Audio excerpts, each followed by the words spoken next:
En aquel tiempo, al pasar, vio Jesús a un hombre llamado Mateo sentado al mostrador de los impuestos y le dijo: «Sígueme».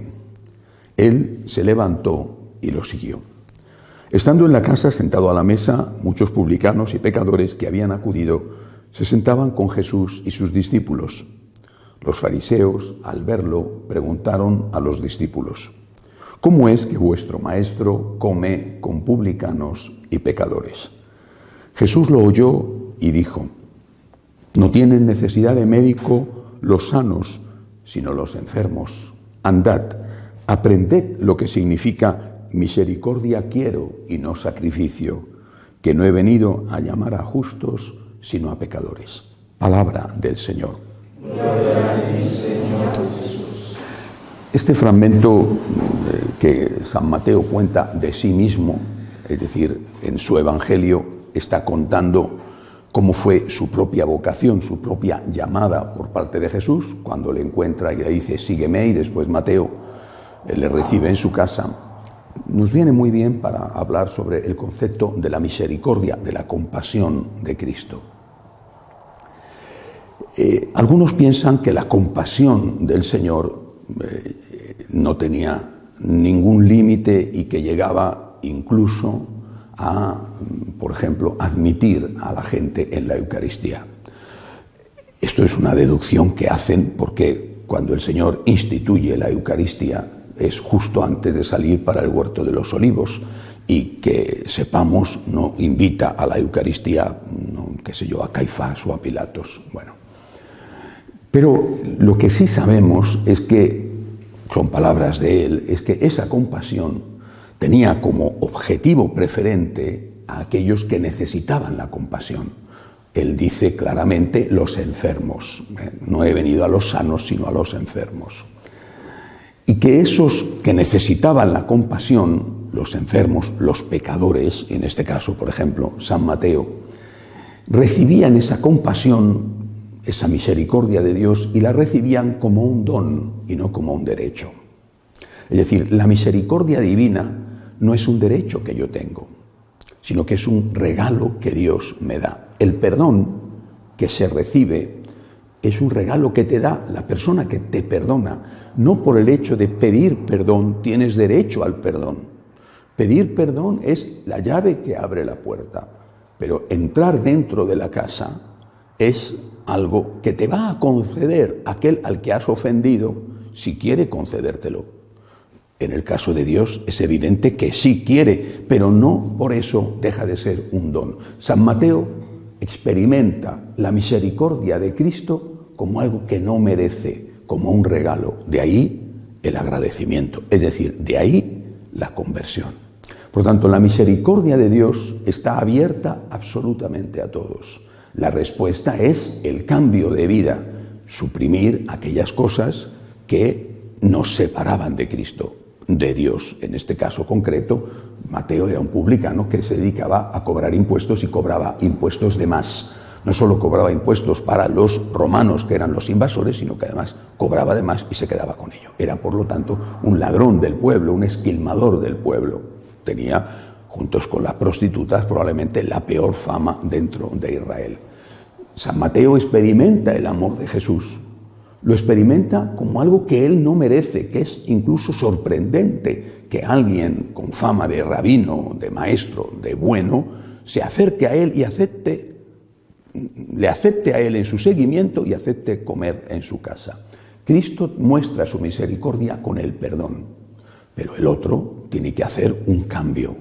Es decir, San Mateo, después de experimentar la misericordia divina, no siguió cobrando impuestos. La Magdalena, después de experimentar el amor divino, la misericordia divina, la compasión del Señor, no siguió trabajando de prostituta. Esto es lo que algunos no terminan de entender. Es decir, la misericordia de Dios no es un derecho que tenemos, es un regalo inmerecido que Dios nos da. Dios nos perdona y al hacerlo muestra su compasión y su misericordia. Pero tiene que haber una respuesta: la conversión, el cambio de vida. Magdalena dejó de ser prostituta y Mateo dejó de ser ladrón. Y aquel Simón llamado el Zelota es decir, que pertenecía a la banda de los celotas, de los que hacían atentados contra los romanos, abandonó la sica, abandonó el puñal con el que hacían esos atentados para seguir a Cristo. Son conversiones. Hecha la conversión, cuando ya tú, al menos en tu interior, has tomado la decisión, has expresado tu arrepentimiento, le has prometido al Señor que vas a luchar con todas tus fuerzas para que eso no suceda más, entonces sí, entonces ya estás en condiciones de entrar hasta dentro de la casa, es decir, hasta la comunión. ¿Significa esto, es decir, que hasta que no haces la conversión no puedes comulgar? ¿Significa que no tienes sitio en la iglesia? La iglesia siempre, no ahora, sino siempre ha dicho que es la casa de todos. La casa de todos. Es decir, puede entrar en la iglesia, puede entrar en un grupo de oración, por ejemplo, puede entrar en una escuela de agradecimiento. Una persona que no está en gracia de Dios, sea cual sea el motivo. ¿Qué ha dicho la iglesia siempre? Por supuesto que sí. Por supuesto que sí. ¿Es que acaso no se hace, por ejemplo, pastoral penitenciaria con aquellos que la justicia, y probablemente la realidad, ha declarado culpables a veces de crímenes horribles? ¿Es que no se experimentan en las cárceles grandes conversiones entre asesinos? La Iglesia nunca ha dicho, ni ahora tampoco, este es un pecador o este es un delincuente, alejémosle de nosotros, echémosle fuera, olvidémonos de que existe, tachemos su nombre. Jamás ha dicho eso la Iglesia. Es un pecador y yo no lo soy. Quizá es un delincuente también, eso es otra cuestión, pero en todo caso es un pecador. Es que yo no lo soy, es que no lo somos los demás. Es que una iglesia que no admitiera a pecadores se quedaría simplemente vacía. Todos tenemos conciencia de culpa y por eso empezamos nuestra misa diciendo: yo confieso ante Dios Todopoderoso y ante vosotros, hermanos, que he pecado mucho. Y le pedimos, le suplicamos al Señor que tenga piedad. Por lo tanto, en la iglesia cabe todo el mundo. No voy a ponerme a detallar ahora las muchísimas opciones de pecado o de pecadores que cabrían en la iglesia. Simplemente caben todos en la iglesia. En la iglesia todo el mundo es bienvenido, porque para eso ha venido al Señor, para llamar a los pecadores. Sea lo que tú hagas, eres bienvenido a la iglesia. La comunión es otra cosa. Una cosa es participar en la Santa Misa, una cosa es estar en un grupo de oración, eso, todo el mundo es bienvenido. ¿A quién se le ha prohibido nunca entrar en una iglesia a rezar? Nunca en la vida se le ha prohibido a nadie. ¿A quién se le exige el certificado, si es que hubiera un certificado de estar en gracia de Dios para poder ir a misa? Nunca se ha prohibido ir a misa a nadie. Ahora, la comunión es otra cosa. Es decir, el pecador que experimenta la misericordia divina, que se da cuenta de que esa misericordia no la merece, que no es un derecho que él tiene, sino que es un regalo que Dios da y que ha dado hasta el extremo de derramar su sangre, ese pecador, cuando da el paso a la conversión, ese pecador no solamente es bienvenido en la iglesia, sino que es bienvenido a la comunión.